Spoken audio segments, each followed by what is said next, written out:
Imagine not being born into Islam. You have to search all your life to find how to sleep, how to go, everything in life. You have to think about really everything. Who am I?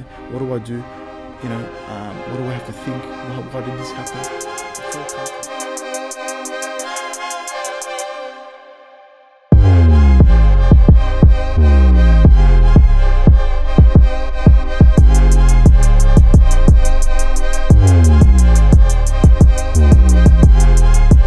Burak Sarman, welcome to the Out of Interest podcast. Thank Brother, you. the good thing about you, like I was saying just before, is you're Turkish and I'm Turkish, so you're like a country friend.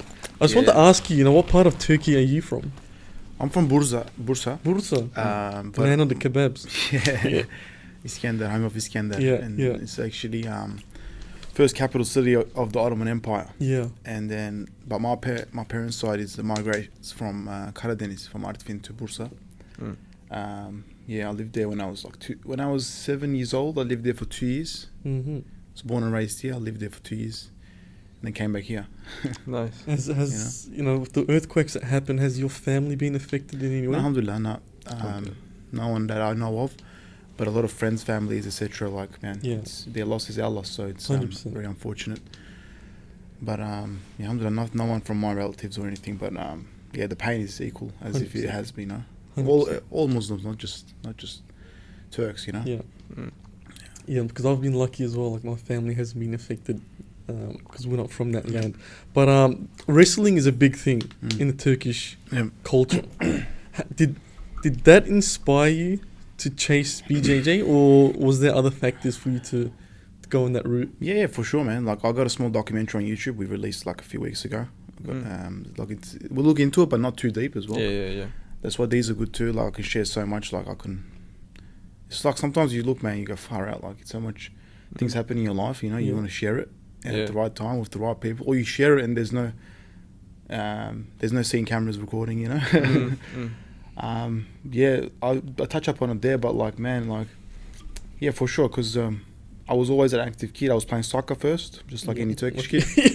I did the same. I would just play soccer. You think you're good, you think you're gonna be a superstar or something.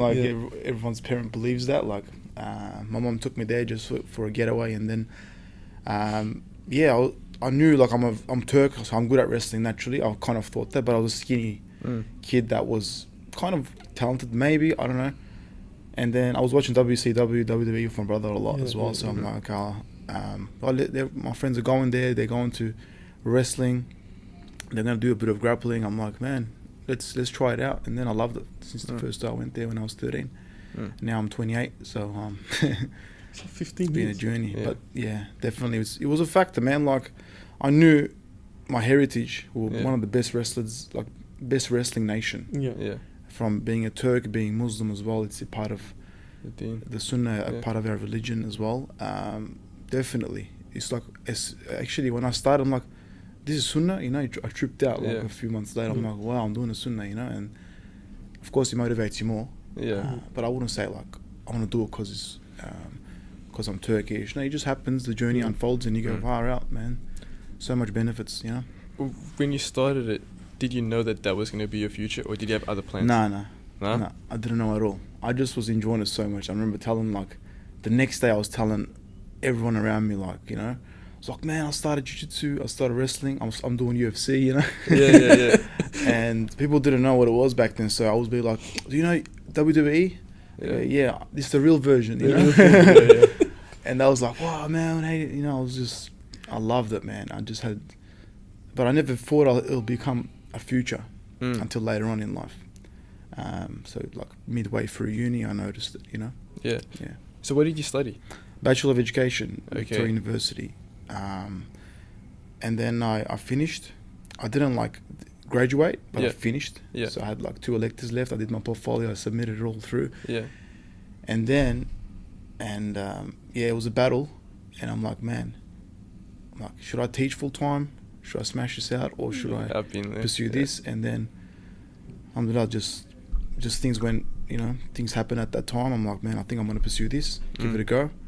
And here we are now, This was 2017 is when I finished uni. Yeah. Didn't get my degree, but, pretty much, yeah. Yeah, with that, like your body ages, Mm. and when you get gotta make the older, most of it. exactly, you can't go back and say, Yeah. like I want to do this now. You have Yeah. to do this first, and then whether it works out or it doesn't is irrelevant because you got access to the body now. You're not gonna have it when you're 35. Yeah, it's true. 36. Physical too, and just like mentally too, because I feel like now when I look back, I go lucky I did that, because like if I taught in the morning and then if I was a full-time teacher and then I trained that night and then I trained early morning, you can do it for so long, but it will never be 100% energy into it. Like, and now, man, like if I can work 24 hours.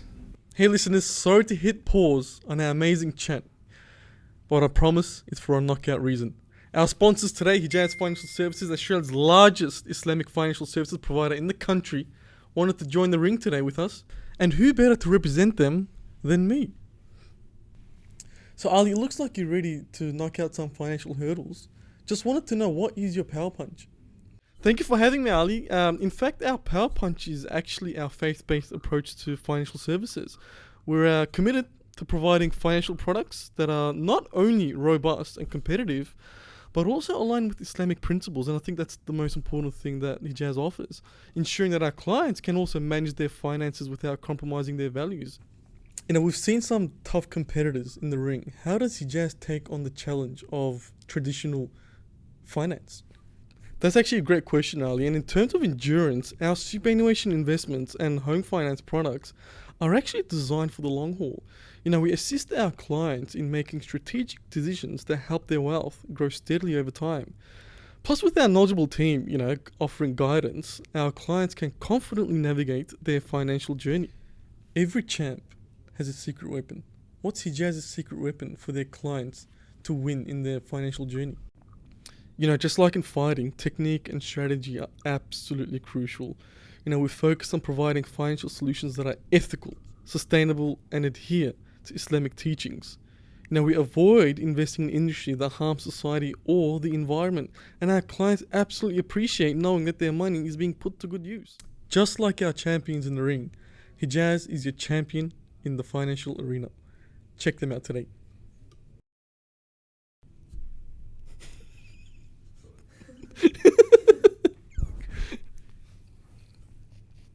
But I'm looking at the camera and saying, come on, Ali, let's get back to the podcast. Alright, let's look at Ali. Come on, Ali.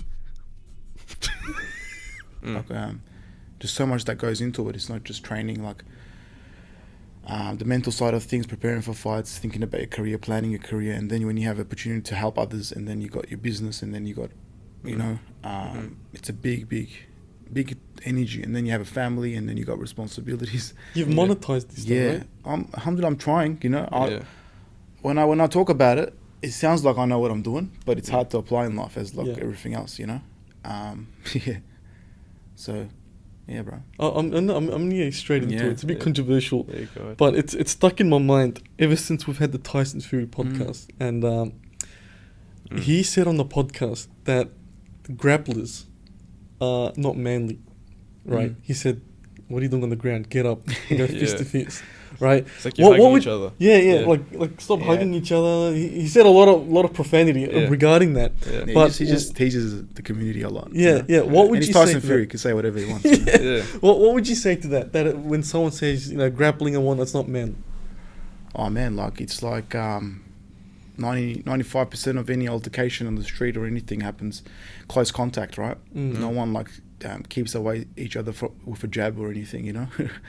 It's real life altercation, and instinct kicks in, you know. If you track back to like 300 years ago, 400 years ago, you drop the sword on the battlefield, what's going to happen, you know? You're going to start hugging each other, something's going to happen, something's going to break, and it's actually like they know too. Like I got a lot of friends in the UFC and a lot of like potential students, and I got a good network all around the world with those guys. So he just teases. His ties for you can say whatever he wants, but the reality is it's one of the hardest sports in the world, martial arts in the world, because there's so much that goes into it, and it's very physical. Man, everyone can throw a half decent punch, you know. Everyone that's like, you train a bit and you have some power, you can throw a good decent punch and get lucky, knock someone out. But to be at Tyson Fury's level, of course, it's very very rare. But when it comes to grappling, there's no hiding. The instinct kicks in. It's like you throw someone in the water.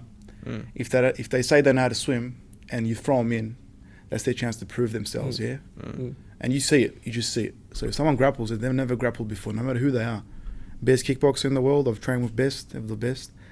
And man, you know, when they get exposed to that, they go, "What's this? This is different." You know, and everybody agrees to that deep down. Did you spar with like a boxer or a kickboxer from different skill set? Yeah, always, man. Take them on? Yeah, always. Like, I got friends. I'm close friends with like Volkanovski. Okay. Best ever, one of the best ever kickboxers to do it. You know, I was helping him a bit with his camp when I was a few years back. We're still very close. And then just before that, even like in Turkey, a lot of good kickboxers. You know, they go, "Oh man, I think," when I went to visit for seminars, they'd be like, "Man, does this stuff work? All right, just put your gloves on. Let's see if it works." You know, that's back then. But now you don't have to do that. Even now, when I first started my academy, when I was first training, and then before with my coaches, etc., it's like people would come in, question it, and you would have to prove that it works. You know, but now it's not like that. It's just, you know, everyone knows now. You know, because of Khabib and all the Gracies before that and everyone. So do you reckon you could take on Khabib, or would he like ragdoll you like what he did to Conor? Nah. Khabib is different level. Like, Khabib is the pinnacle of grappling. Even right now, in martial arts, man, like in the world, like in terms of achievement, putting aside he's Muslim and he's practicing, etc., he's the pinnacle. So I can't say I could beat him. Like, you can't. It's just what he done for the Muslim world, you know, in terms of what he represents, what he stands for, and then his skill set aside, it's all up there. You know, but man, like on the mat, of course, we'll have a good training session. You know, for sure. Because I've dedicated my life to it. He's dedicated his life to it, but he's proved it at the pinnacle point in MMA, which is very different. You know, but he's the best of the best, man. Like, I won't have the courage to say anything about that, you know. Because he trained in combat Sambo. And you've trained in BJJ. And I know that a lot of the people that he fights, they've all trained in BJJ and not in Sambo. And he's always said, you know, Sambo is better than BJJ, right? How different is that? So it's not really different. That's like a teasing element. It's marketing or just to get into the head of those guys. So right now, to be honest, like my career now, like put aside at my gym and my branding, etc., I'm trying to be one of the best in the world in grappling. And in the 77, I feel like I'm top, like very close to top 15, very, very close. And it's like, when I look at it, it's like to be one of the best in the world ever. It's like, sorry boys. No. I thought I put on silent. But to be one of the best in the world, you have to be a good submission grappler. Not a good BJJ guy, not a good Sambo guy, not a good wrestler, not a good Greco freestyle. It's all one now. So the art of grappling is actually one. So Khabib is actually good at everything. In terms of grappling. And he's good at boxing, of course, but I put aside all those arts, so submission grappling is one title, and underneath it comes Jiu Jitsu, Sambo, wrestling, Greco-Roman wrestling, freestyle wrestling, and the other weaker martial arts as well, like Hero, which is like one-dimensional, and then other ones are there too, but it's one title, it's all grappling. So Khabib is a specialist in grappling. He markets it as Sambo, you know, to attack his opponents mentally, etc. And in Russia, that's the culture. They call it Sambo. So if I go to like Russia now and I grapple, they go, "Oh, this guy's good at Sambo." They'll say, you know, that's what it is. There's just different names to it. And then 300 years ago on the battlefield, it wasn't called. It's just called fighting. 100%. You know, that's what it is. Name evolves. Man, since the start of the earth, I feel like submissions didn't exist in the last 100 years. It existed thousands of years before. People knew how to put each other to sleep, dislocate joints, control one another, you know, without weapons, for sure. So what's your mentality then when you're going into a fight? Because like a fight, or what do you mean? When you're going into a fight, so when you have to fight an opponent, what's the mentality competition there? Okay. Because like, for example, you were saying with Khabib, he says the Sambo for the psychological element and things like that. But if you're competing, what are you doing then when you're going into a fight to have the psychological edge? For us it's a bit more different. Like Khabib explains this too. Like when you look at ours a tournament format, we do have one fights as well. Like MMA fighters will have 3-4 fights a year. They'll have a record, and then they'll if they do well in the country or their region, they might get called up to like contender series, to the UFC, etc. That's how everyone builds up. Or if you have a big name in kickboxing, and like Gökhan Saki or Pereira, you go straight into the top league. You know what I mean? And then you prove yourself there. But for us, it's like more like the Olympics. So we have tournament format, you know, the World Championships, which is next year, to mid next year, the big one. So that's what I'm aiming for from now. It's like you'll have 6 fights over the weekend, or 6 fights in a day, 4 fights in a day. Yeah. Each fight can go up to 30 minutes. Damn. And you're grappling, so it's like very limited rule set.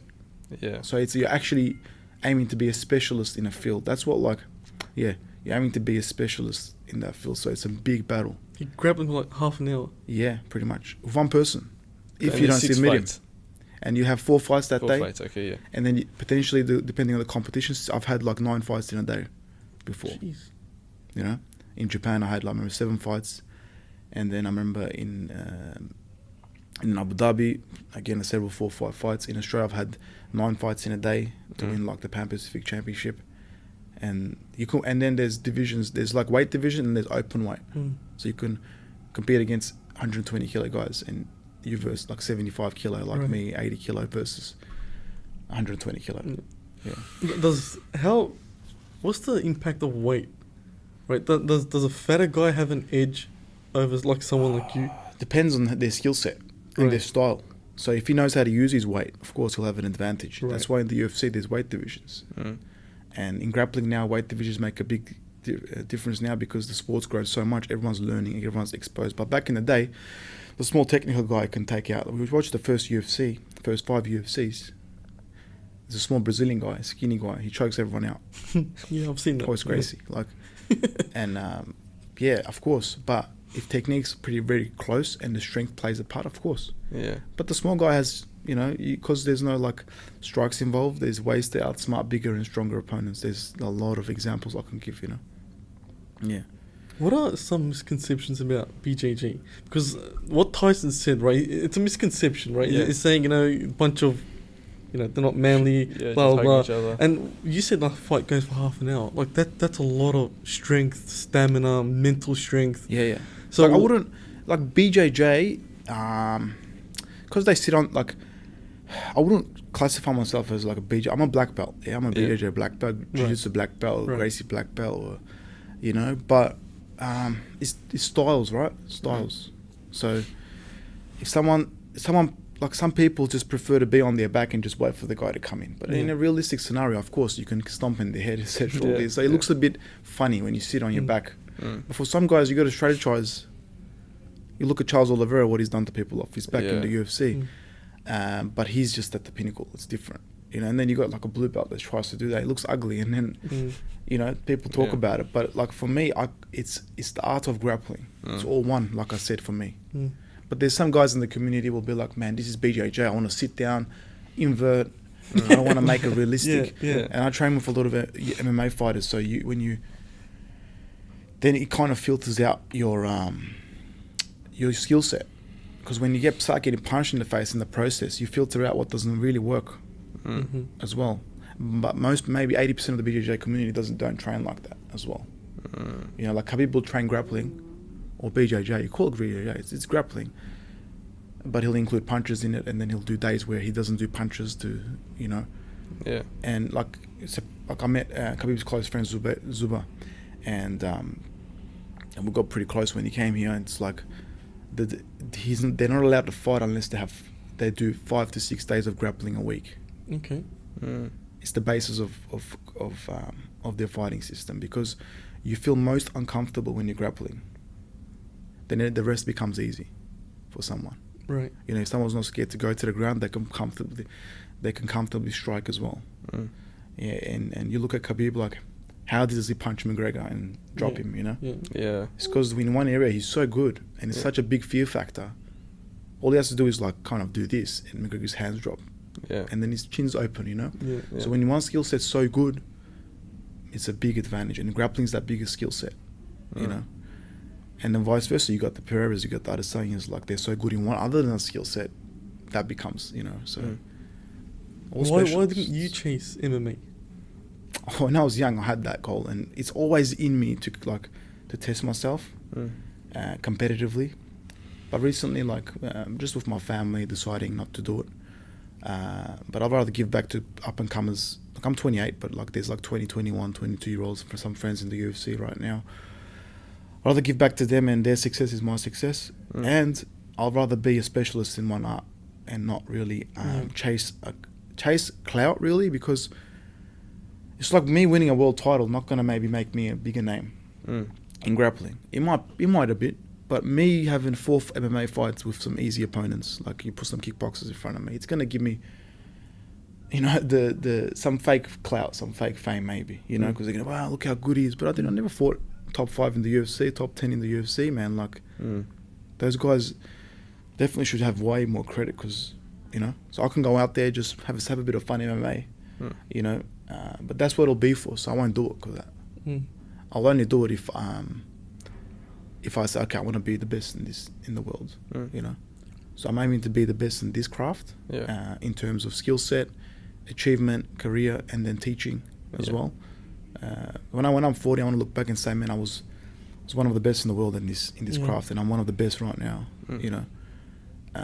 But I feel like if I go for that path, I'll sidetrack myself for sure. If Dana came to you now and he was like, I've got a UFC contract, he won't. Would you take it? I'll maybe try it, but it won't happen, Like that one. There's a pathway for that.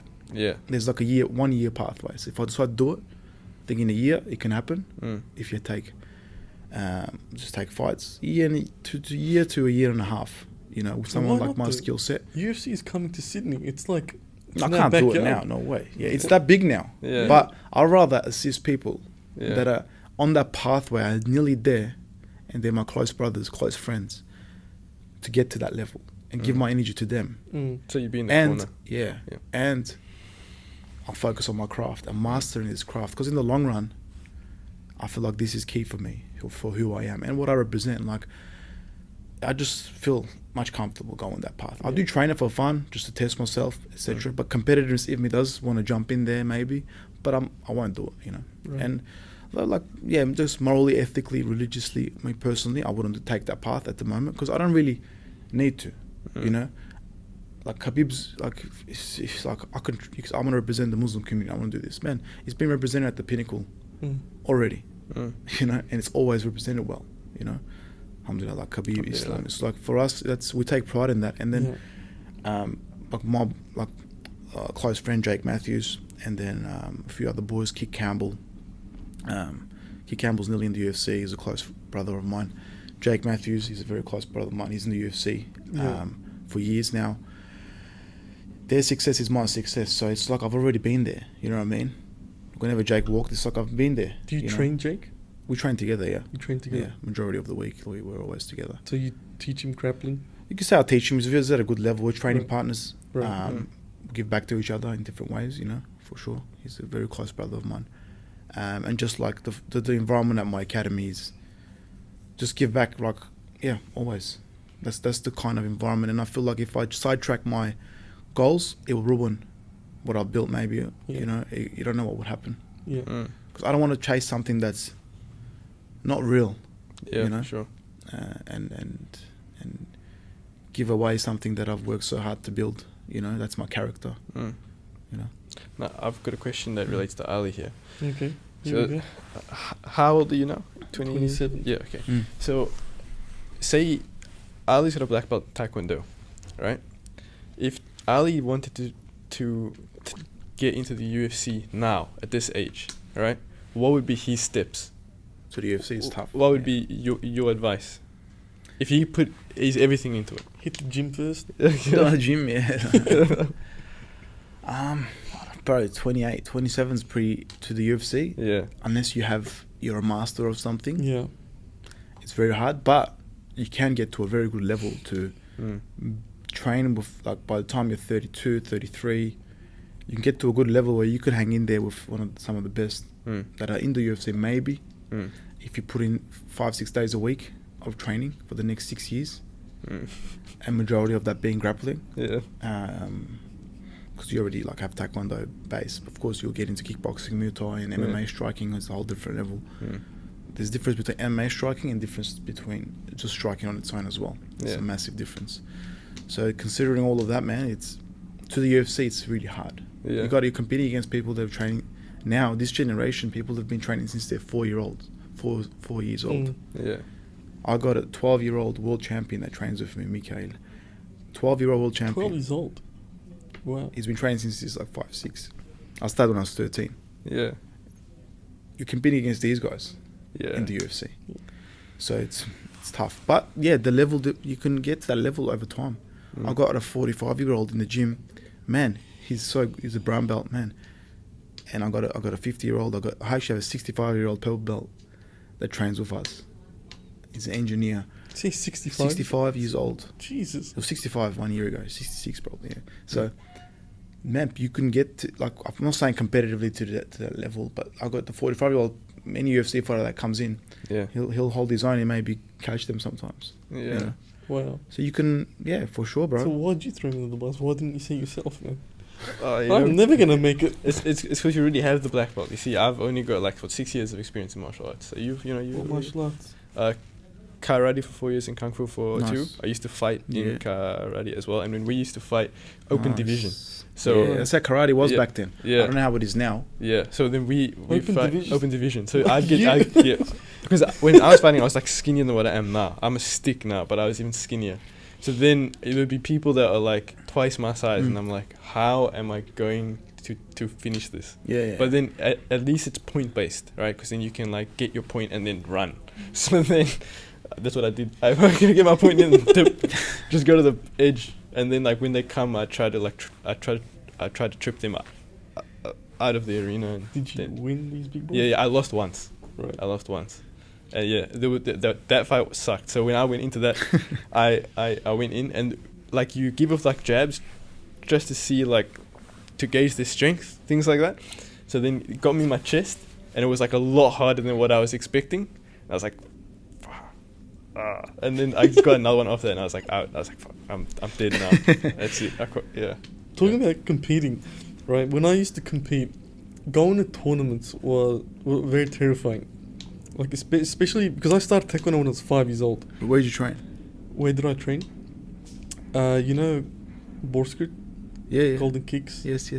Before all the issues and whatnot. I don't know details. Yeah, so he was my trainer, and he was the best, right? So he trained me when I was from 5 years old, and I quit when I was around 12, 13, something like that. But when you go to tournaments, because I was so young, like you haven't really developed, or I haven't really developed coping mechanisms, right? I'm just a kid, hundreds of people watching, and there I am before my fight crying from stress. How do you cope with all the stress, the anxiety of going into a fight? It's always that feeling. Like that feeling's always there every single time. Like, probably, like I say, like, man, since I was 13, over 300 matches probably, like, maybe over 400 even, like, man, it's every day, it's there all the time. Like, no matter where you are, you're in Japan, you're in Abu Dhabi, you're in America, you're in Brazil, you know, you're in Singapore, you're in Australia, you're interstate, you're in Turkey, wherever you compete around the world, it's the same feeling.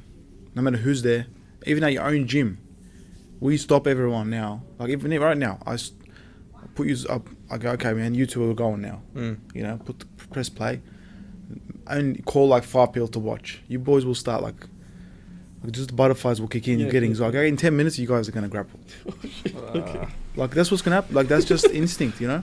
It's always gonna be there, but it's how you approach it, and it's the lead up. You know, your preparation gives you the confidence to not break, to not overthink. For example, that's a big thing. Like a lot of athletes now, they're seeing sports psychologists. There's like small things that you have to. Every fight's different too, and man, at the end of the day, it's like you got to take the pressure off yourself. You know, and say, look, man, it's not do or die. I'm doing my best. I'm gonna go out there, but you shouldn't accept the failure or the loss ever before it. The top athletes will never do that. So the casual guys will be like, all right, man, I'll go. Whatever happens, win or lose. Yes, you try your best to win. You don't think about losing in that process. That's the high level thinking. When you lose, then you think about it. How do you cope with losing? Man, it's hard.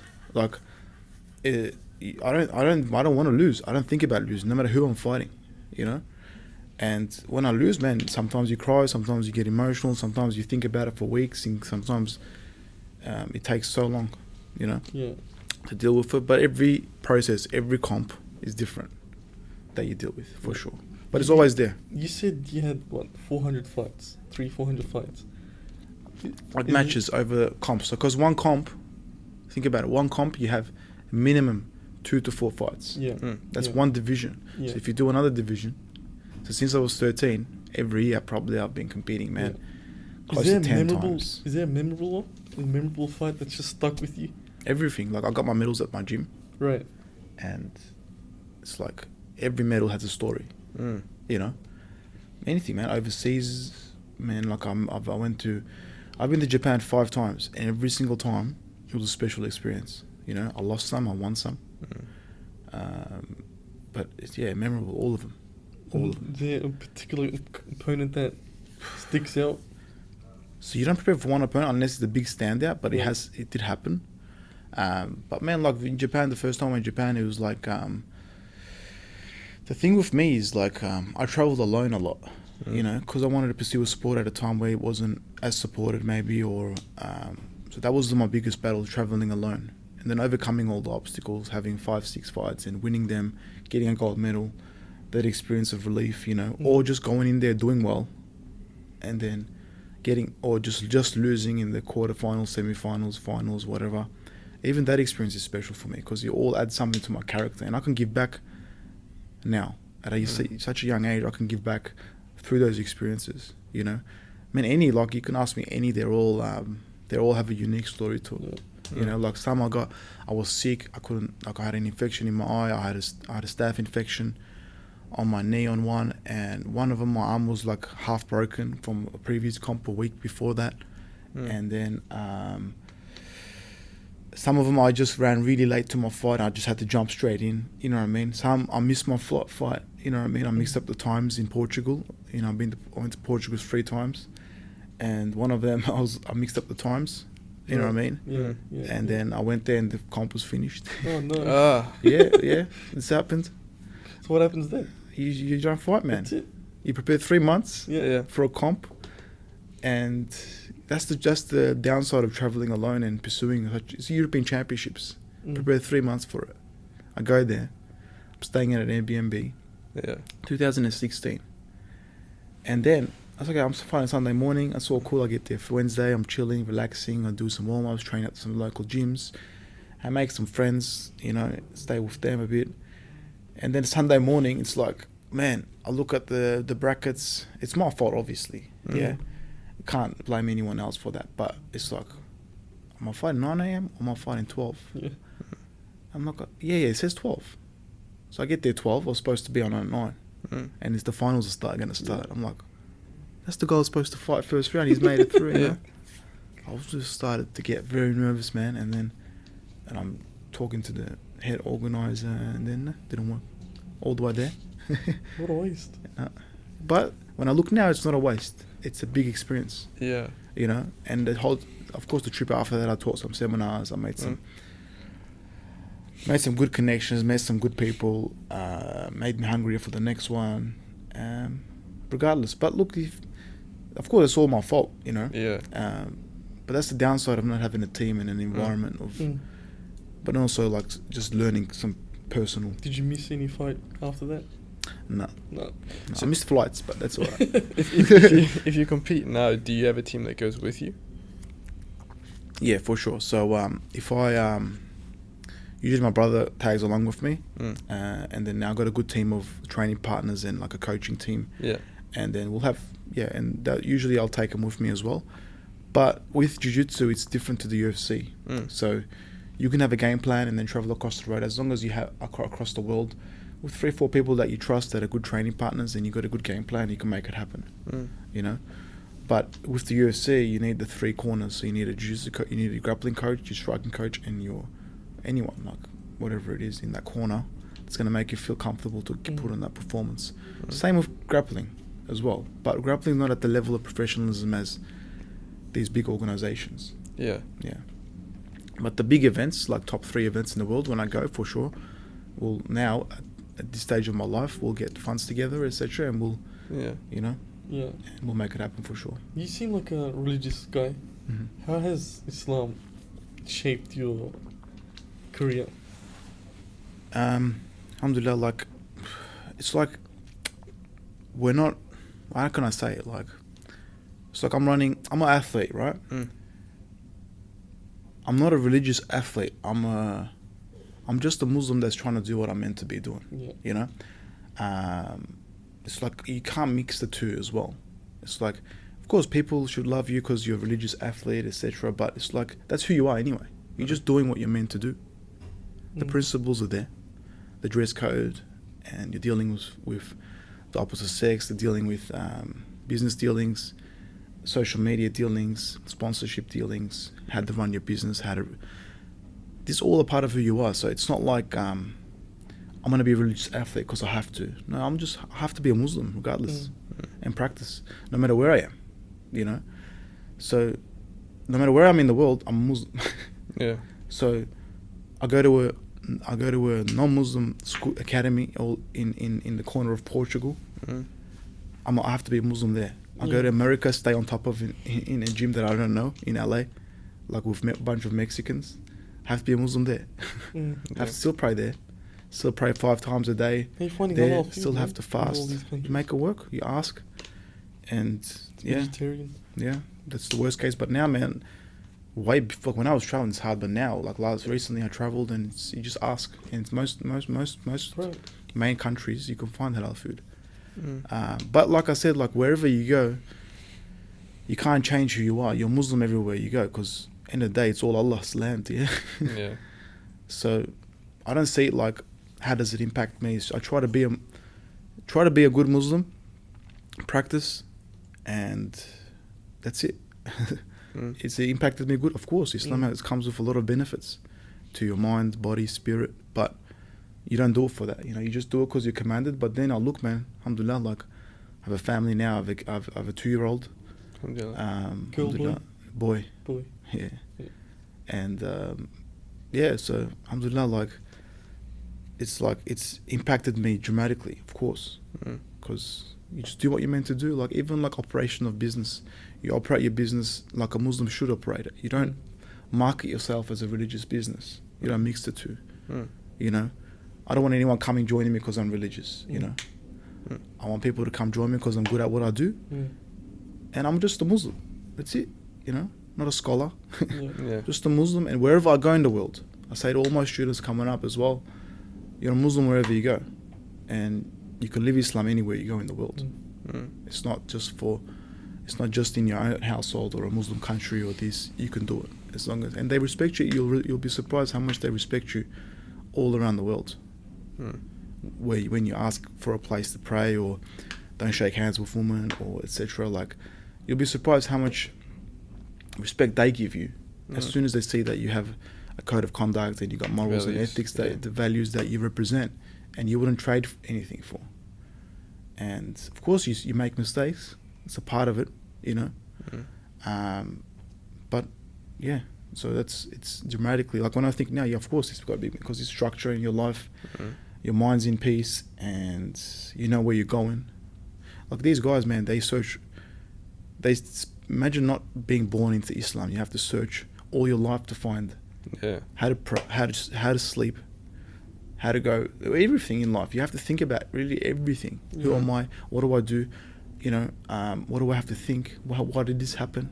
It's all come to us, and we realize as we get older, I guess, you know. But yeah, so I'm not a religious athlete. I'm just a Muslim that's supposed to be doing what I'm doing. And you look at any good Muslim athlete in the world, this I think this is the psychology of it. You look deep down and you probably ask them the question. This is probably the answer they'll give as well. Was there a country where you felt uncomfortable being a Muslim? Because you did travel to many countries, right? Was there a particular story where you asked, you know, to pray somewhere and they're like, what are you talking about? What's going on here? I don't want to say this, but yeah. It has to be something juicy over there. Sometimes, man, like you meet the wrong people. Actually, it happened in Turkey, man. To be honest. Oh no! Unfortunately, like that's not it. Like as in, man, I'm telling you, I've been in America 3 times. I stayed in New York for 3 weeks. I've stayed in San Diego for 2 months, and one trip again I did a San Diego, Virginia, Washington, New York. Man, I prayed on the street. I prayed at the gyms. No one, man. Like respect. Japan. I prayed in Japan on the street. People will stop and just. It's amazing. I'm praying. I'm like, that, okay. We're train station. We prayed next to the train station once, and there was like a pocket statue there, like pocket prayer mat. Yeah. We used that, and everyone's like, man. Everyone's like, they're like, oh, because they're already spiritual people. Like they got temples, etc. So they're like, wow, like, you know. But like in Turkey, some places you go to, it's like unless they know who you are. Right. Like I visited a few gyms, and I'm good with every gym, and they respect me a lot. But some people are like, they respect you for who you are. Yeah. Right? Yeah. So when they know you're Burak Sarman, all right, yeah, they'll let you pray anyway. But if they don't know you're Burak Sarman, maybe they won't let you pray. Right. Everywhere, you know. So it's similar. Like I don't want to go in details, but these kind of things, you know. And then I'll pray in those environments, and then I'll be like, some of the coaches there will be like, man, I haven't prayed comfortably for so long here. Yeah. When they come join me, or it's like sometimes someone has to not step up, but not even step up, just do what you're meant to do. You know. Of course, when you're traveling, there's ease in prayer. So you know you're Seferi, so there's ease in prayer, but you got to do it. You know. Yeah. Can't not pray for the whole day, you know. So of course, unfortunately, that was the experience. But you know what it is if you're a strong character and you actually believe what you actually believe in, and you actually stand for something, and that person they notice that, they can't say anything to your face. You know, you don't know behind doors what people say, but no one could confront you on that, because I wouldn't confront theirs. You know, and especially now, it's like we could accept everything, unfortunately. You know, it's a bit like that these days. Yeah, but like, you got to accept everything, whatever they think. But we're actually not. We're not even enforcing anything. We're just trying to practice what we believe is the best for humanity, and that's what it is deep down, man. Like, I didn't, bro. Like, and you'll be surprised. Like America, Japan, all over Europe, you know. So didn't have. I've actually in America, there was a guy. He was a Mormon, one of the black belts I stayed at. So it's like I'm going in. I'm like, I knew some Brazilians, and I'm like, so our head coach in America, Pedro Sauer, so my coach's coach, is Brazilian. He's very well known. So I said, Professor, I'm going to America. Do you have anyone that can host me? One of your black belts. And man, we've got a guy called Harold. He can host you. 2016. I'm like, I think maybe 19, 20. It's like, yeah, all right. Message him. And I'm going to LA. He's got to pick me up. First time ever. So I was in San Diego, but then now he picked me up out next. Like first time I went to America was in San Diego for 2 months. I had an Airbnb next to the gym, and the coach used to pick me up, drive me to the gym. 2 months. I did a camp there. Nice. And in 2017, I went in again. Harold picked me up from the airport. I'm like, well, I land. I go, I'm in GTA, you know? Yeah. It was like that, just the cop cars and everything. I'm like, wow, you know? Yeah. He picked me up. Like you knew the map already. Yeah. He's like, and he's a Mexican black belt. And he took me around. He looked after me. And he used to be like a Mormon, religious Mormon kind of. But he's always like, in America, it's weird. Like people, I don't know how it is now. But it's like they think Muslims are like Christians, practicing Christians. Some people think that. Right. Okay. And this guy thought that. So when I started to pray, and then I showed him, I said, "Oh, this." He goes, "Yeah, Muhammad. I know Muhammad. You know, he's you know." I said, "I'm like, he's a prophet." He's like, and then it's like, "Oh, I know this." And then I prayed, and then he's like, "Man, you're so religious, man, because you're such a good Christian." You know. And then people will ask him, "Oh, Harold, lately," because when I get there, he was getting closer to God in that time. So everyone's like saying, "Oh, Harold, how's it going? You know, you're holding yourself, you know, like." He goes, "Yeah, you should see this guy. He does it 5 times a day." He goes, and I was tripping out. I go, "I'm Muslim, it's separate, you know, it's it's of course it's not separate. It's a continuation. You know, it's the last one. Revelations. So maybe that's why he's thinking that anyway. So it's because it's it's the same pathway. Yeah. So it's like, man, you see this guy. He wakes up, he puts the prayer mat on the gym, and he prays at this time. Does this at that time. You should see him. And I even went to like church with him a few times. You know? And I was like tripping out. And look, we're still in touch sometimes with him. It's crazy, man. Like, just having that confidence, man, of who you are. But I think being good at what you do earns respect of people, unfortunately. And you don't know how they will judge someone that's just maybe an employee or of theirs, or you don't know. But alhamdulillah, my experience was good, you know, all around the world. Is praying part of your ritual before a fight? Yeah, if it's prayer times, yeah. Look, I don't pray specifically. Right. I pray like after if I'm winning, or if I won, or even if I lost, I pray to offer thanks, you know. Shukr, to offer thanks. But I don't do a specific prayer, of course, like I ask for, but I don't like you pray 2 rakat. If it's time for prayer, I pray, of course. Yeah. Do you have a pre-game ritual? Depends on I listen to like instrumental music. Turkish? Yeah, Turkish, hip hop, like I don't mind. Like a bit of Tupac sometimes. Like, I don't mind. Like it just gets me in that happy vibe mood. Like I've tried all sorts of things, but sometimes I just feel like not listening to anything. You know, before a fight, sometimes just be at peace. But I like to just get into like a happy mood and just a playful mood, because you are going to go in there and you got to perform. You got to you can't be sleeping, you know. So is one of the reasons that you don't want to go into MMA the striking aspect of it? Because within Islam there's the discussion about whether it's fine to strike the head. Is that one of the reasons that you don't want to be for sure, it is a factor. Okay. But I wouldn't just label it like that, but definitely it's a part of it for sure. But like I said, but the big other things are that should be much bigger, of course. But I'm just being honest, the other side of things is affecting me more. But of course I believe that as well, you know. It's a massive factor. Would you say what Khabib did is not Islamic?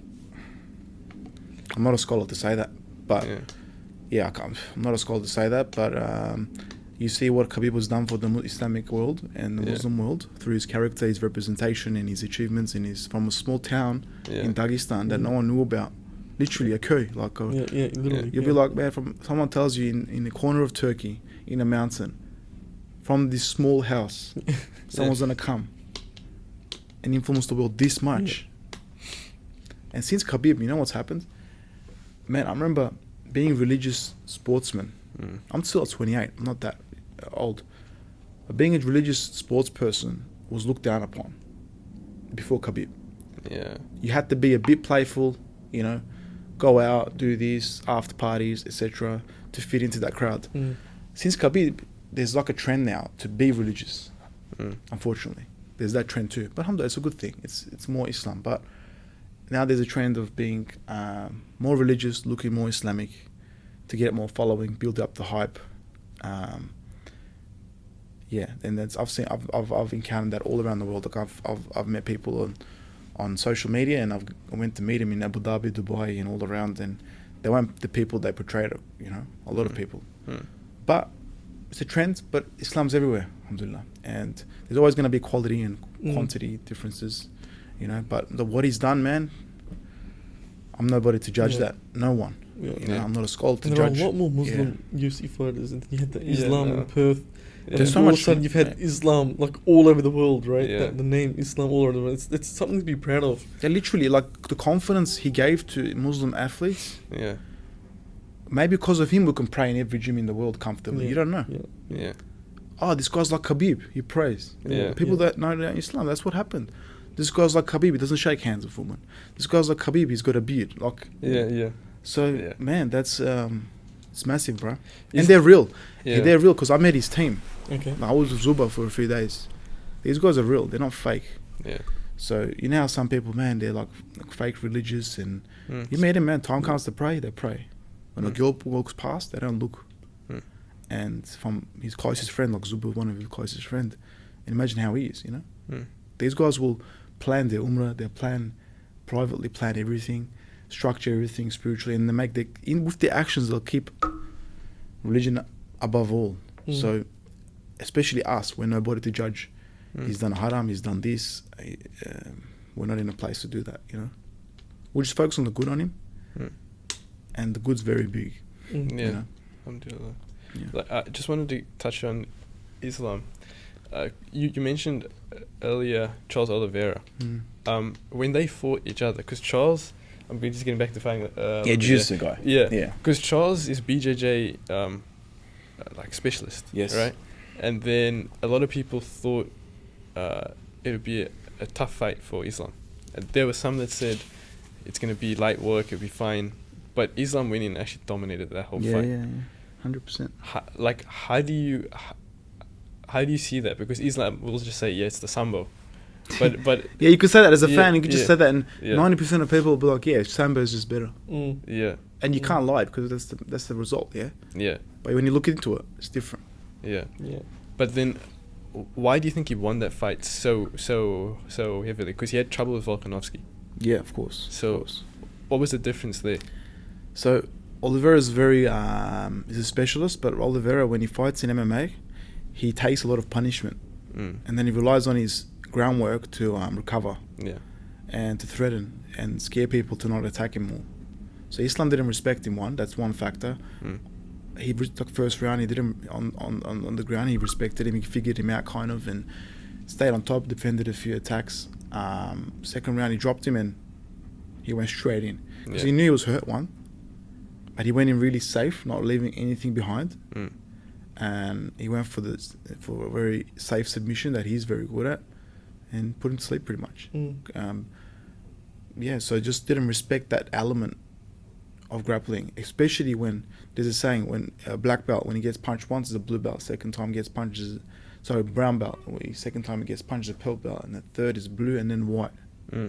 He's already seeing stars, right? And then Islam dives into him, gets the job done. It's like he's dropped in other fights before, like a Chandler fight he's dropped. He's dropped in the Poirier fight, but his guard was so dangerous. Maybe he wasn't, you don't know, because he's seeing stars, you know. But that guy's so scared to go in and doesn't have the confidence and ability of Islam to go in there and deal with that. Yeah. You get what I mean? Yeah. So that's the perspective you should also take account. Yeah. If they have a grappling fight, in my opinion, Islam would win. Yeah.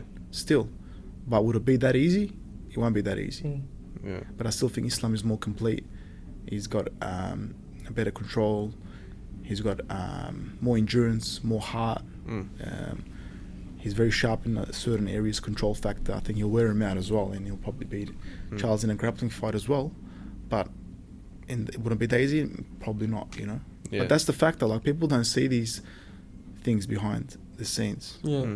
Because then with Volkanovski, Khabib was not in his corner. Yeah, for that probably one. A factor. Yeah, and people say maybe that's the reason he didn't do it as well. Yeah, but look, at that level, these small things, these guys are so mentally strong, bro. Like, they'll be, when you're sleeping, seeing your fourth dream, they'll be on a mountain, running, thinking about Volkanovski. You know, that's what they'll be doing. Yeah, that's a good way of putting it. Yeah, pretty much. Like, that's when I'm sleeping too. Like, that's what they do. So mentally, they're so prepared. A phone conversation with Khabib before the fight is like as if these guys are so spiritually strong too, but the connected brotherhood. It can have an impact. I'm not saying it can't, but they're very mentally strong. But it can affect the best of us. You know, like, I remember not having a corner, played with my mind a few times, a lot. Imagine at that level, maybe.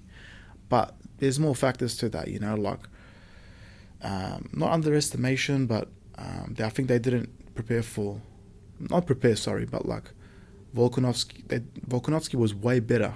He showed how good he is in that fight. Yeah, I personally knew how good he was. Yeah, you know, from all the Australian community, how good Volkanovski is and how well prepared he comes to every single fight. I'm sure Islam was aware, but you don't know deep down. You don't know what will happen in the rematch. I think Islam would win.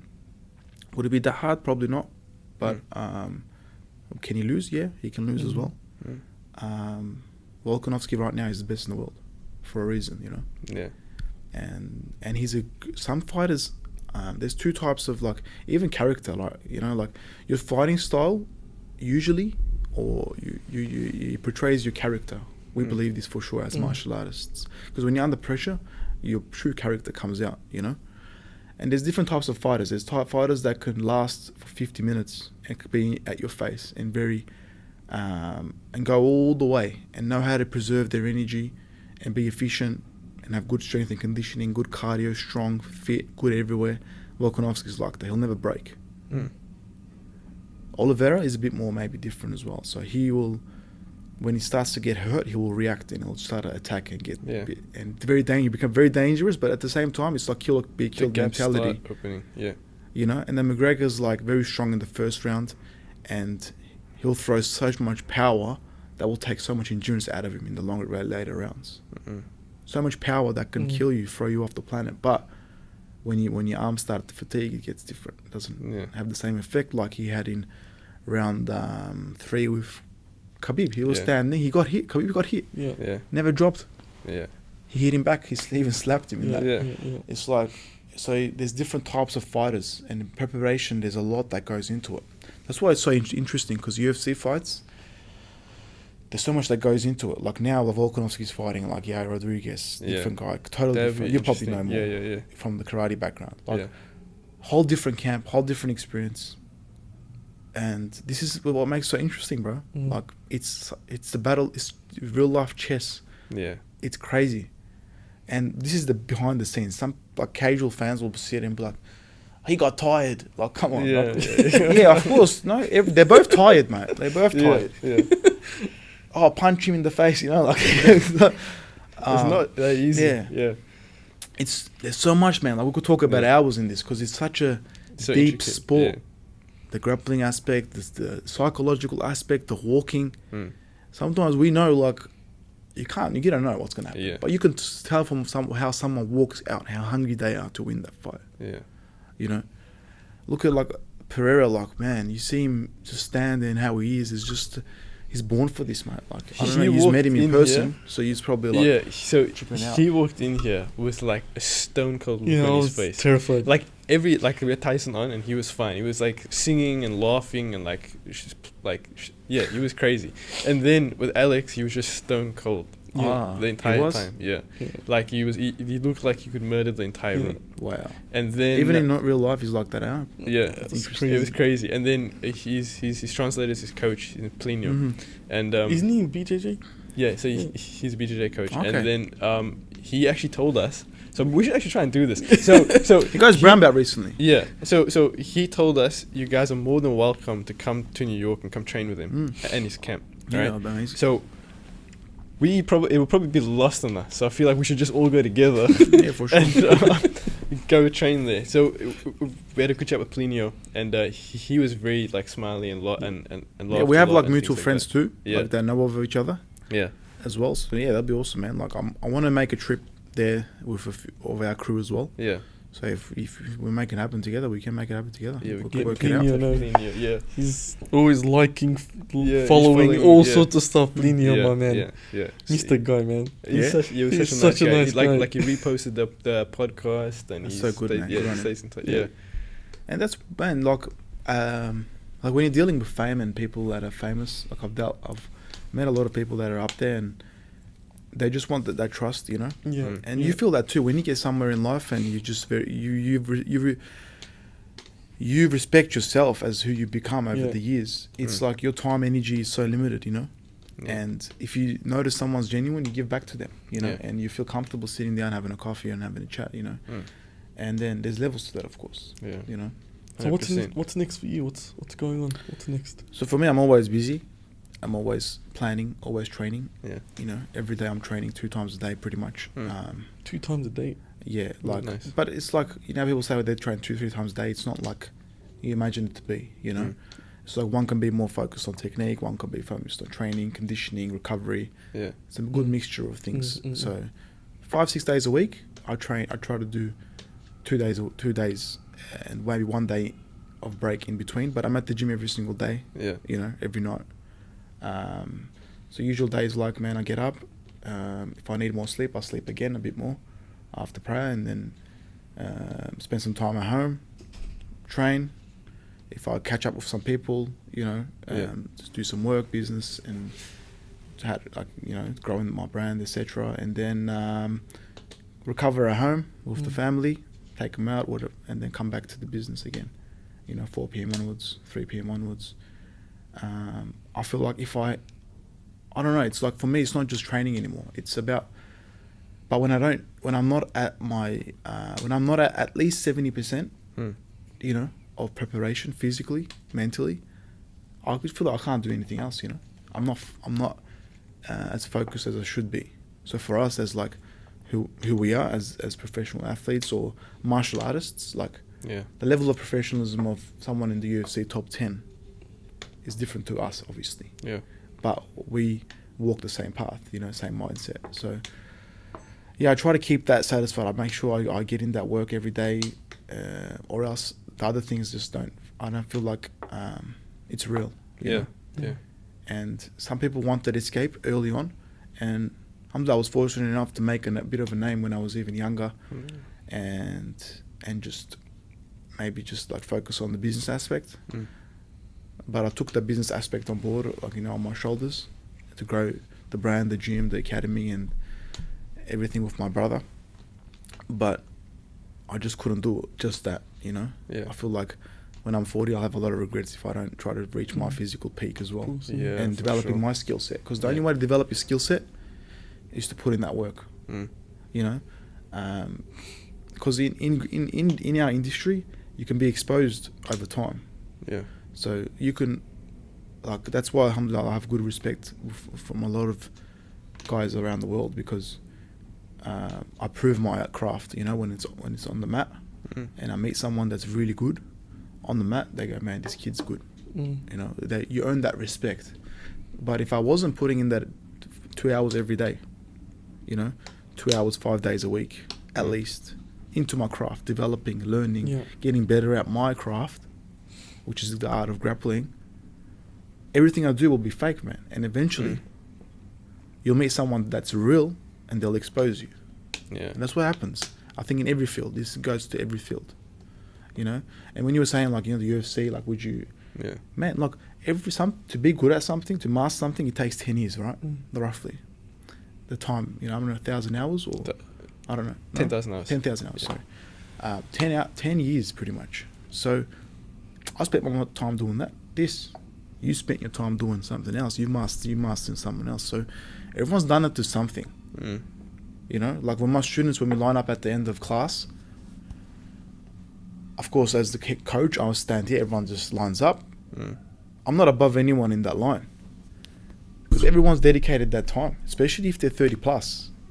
They're good at something in their life, and that took time.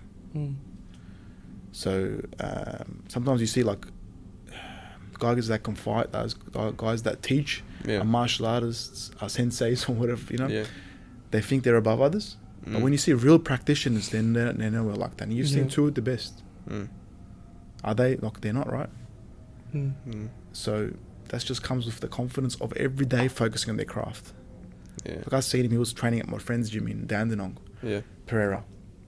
And he's on a holiday with his missus, kind of. Basically, that's what it is. And man, he has to work on his craft every day. It's like someone that's on the laptop every day for 2 hours. He has to be on the laptop working on his craft or brand or whatever he's developing, his skill set. And we have to be the same.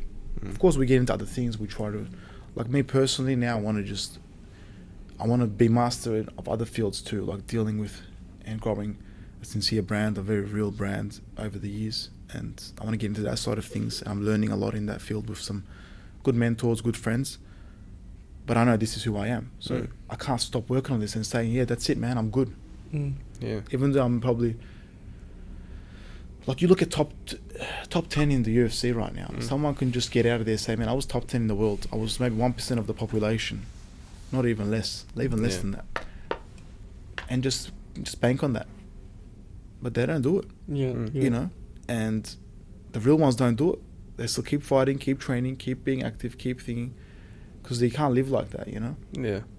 And that's just another side of things, you know? 100%. Do you have any other questions? Alright, Burak, the way we end the podcast is we ask 10 rapid fire questions. And you could answer them as fast or as slow as you want. It's totally up to you. But you ready? Alright, let's do it. What is your favorite pre-fight meal if you have any? Coffee. Coffee? Yeah, because like even now when I train, like a coffee is kind of a good coffee, not a bad coffee. If it's not a good coffee, I probably don't have it. I don't need the... If there's no good coffee around, I won't have it, you know. For a Turk, you should be liking tea more. Tea? I love tea at nights. At nights. So after 2, I don't drink coffee. Right. Unless I'm going to have, like, I don't really have good coffee. It doesn't taste good to me, you know. Your favourite superhero? What is it? I don't know. Maybe Batman? I don't know. No. Ertuğrul Gazi. What's the best advice you've ever received? Keep walking your path, but don't neglect who you are. Yeah. Yeah. You could fight any fighter from history, who would it be? Fight? Yeah.